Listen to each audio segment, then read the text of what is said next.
เราพรุ่งนี้ไปกับที่ 2,000 นะครับไปกับ 2,000 ข้างละ 1,000ทีมงานของเสียแหล่โสดพลังรับทราบด้วยนะครับแล้วก็มารับส่วนเกินคืนด้วย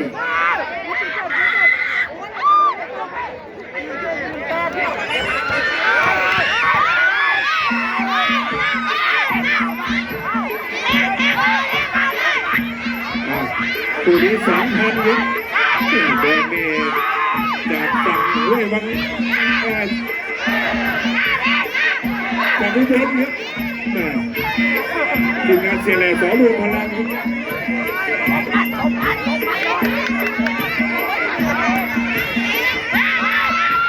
แล้วหาสุดยา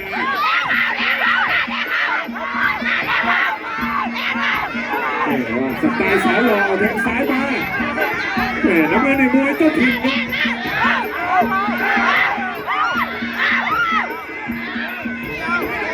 สตางค์ทองสอรวมพลังกับเพชรนานา10มิวกิครับขวาลูกพิจารณาชนะตัวใหญ่อยู่นะ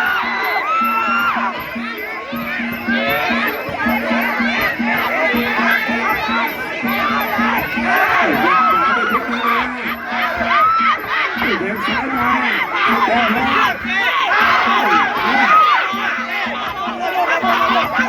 การรับที่เราด้วยครับด้วยจะหนาตาแล้วนะครับวันนี้คู่ก็ไก่ชนเพชรแสงทองกับปูดำ10 เป็นคู่คู่ใหญ่ครับไม่แทงด้านหลัง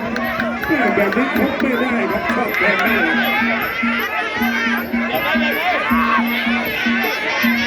บางคนก็ชอบแทงด้านหลัง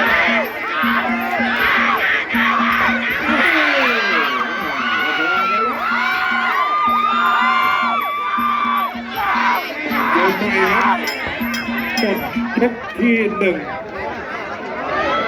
ก็ขอจะให้ทราบครับคู่ต่อไปก็อยู่ในคู่ที่7เป็นทางด้านของพาวีกับไทยมุกดำเป็นคู่ที่7แล้วก็คู่ที่8เป็นการศึกเล็กกับฟ้าสุทนแต่กลับที่6,000ใ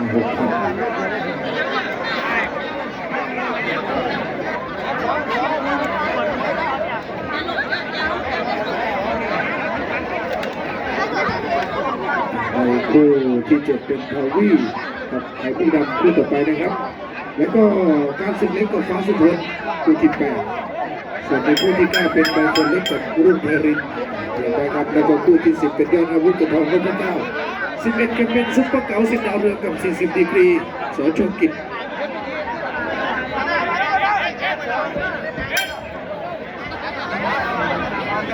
ต่อไปยกที่2ครับสตางค์ทองกับเพชรนานาประกับที่2,000อุบลศรีสะเกษ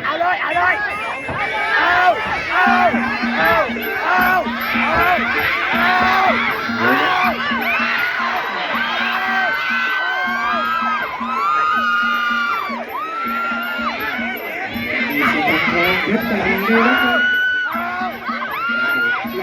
ตีเข่าขวาเพชรตาดีเพชรตาดีเข้าขวาคืน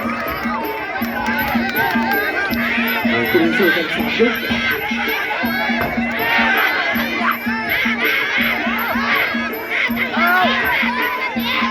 ขอต้อนรับสิทธิ์วิภาครับขอให้กำลังใจดูแลเป็นผู้สนับสนุนเอาละไปโดน2 แล้วมาตัดแทงว่ายังไงต่างกันเป็นมาเอาตีโอ้โห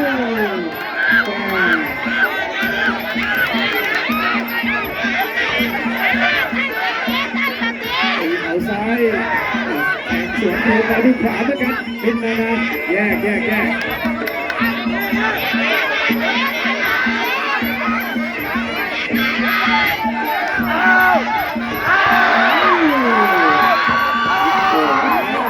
สตาร์ทครับจากฝั่งหาดสวนสุขเป็นเสียนักเรียนเชียร์น้ำ มือในเพชรนานาเจ้าทีม2,000นักเดินทางอาจจะไม่เยอะทีมร้ายทีมร้ายทีมร้ายบัด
วันนี้ก็ผู้ใหญ่ใจดีร่วมสนับสนุนดีเยอะนะครับ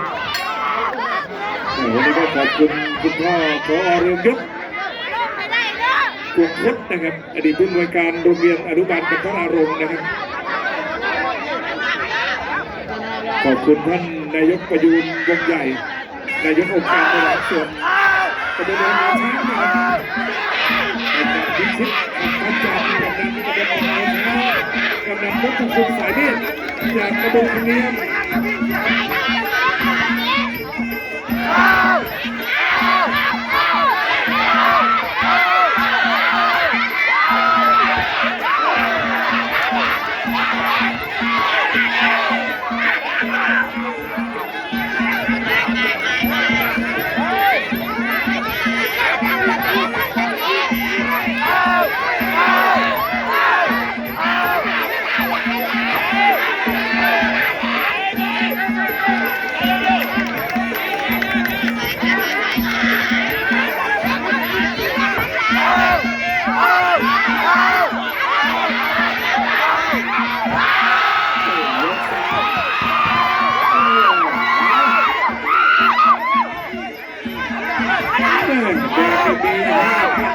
เป็นสู้เลยนะครับ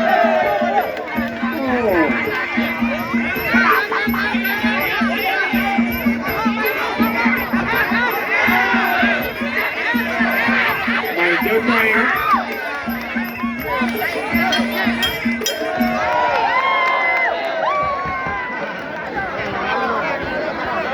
ไปที่ทวีชัยบกองมีชัยวิวัฒน์วารินพัฒน์สมศักดิ์พิมพ์นนท์ชูมือให้กับดีใจกับเสียแหล่สอรวมพลังที่เขาสู้ 1,000 แต่ถ้าเขาสู้ 5,000 นี่เบาวิวเลยครับกับบ้านต้องดีใจกับจันแดงที่เขาสู้ 1,000 ผู้ต่อไปเป็นผู้